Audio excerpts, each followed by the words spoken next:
Couture from the UFC. He was the coach of the Ultimate Fighter 1. And Randy, how you doing today? I'm doing great. How are you? Good. Thanks for being on the Mike Messier show.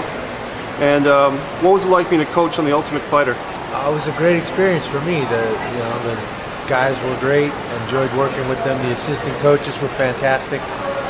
I learned a lot. And you don't mind? Please, you can speak right into it. okay. And Randy, you've had a pretty great career in the Ultimate Fighting Championship. What are your highlights of your career? Highlights. I don't know. It's hard to say.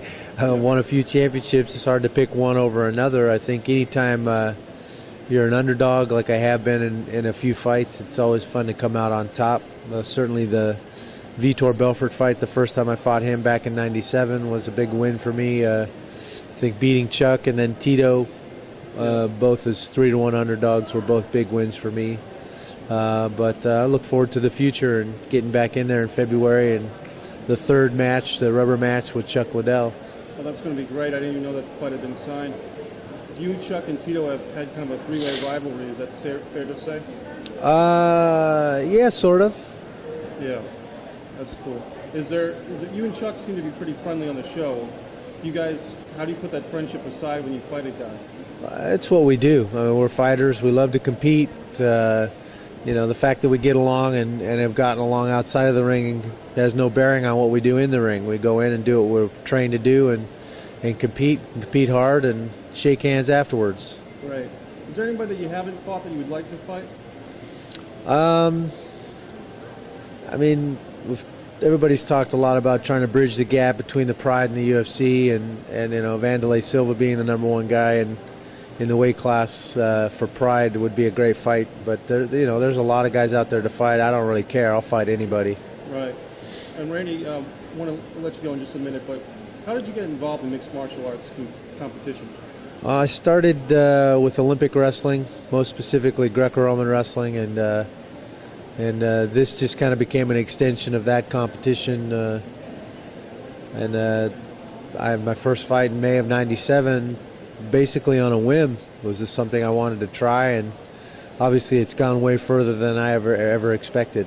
Yeah, you've done amazingly well, and right now you're the coach or the games master, so to speak, on UFC 2, and you're coming up with the games that these guys are fighting in? Yeah, myself and a few of the producers brainstormed, kind of came up with some challenges that we thought were a little more sport-oriented and a little more combative, and I've been real happy with the way they've come out so far.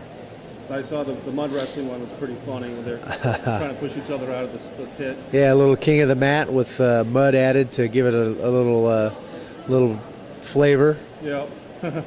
One thing I got to ask you about is I was dating a girl who asked me about the cauliflower ears that fighters have, and you, of all people, must know that that's excruciating. Is that excruciatingly painful, I would guess?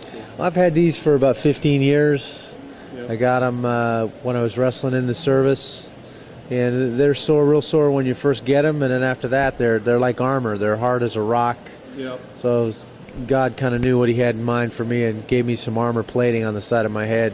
Doesn't affect your hearing, does it? Or? It's more cosmetic than anything. Yeah, it's just a battle scar.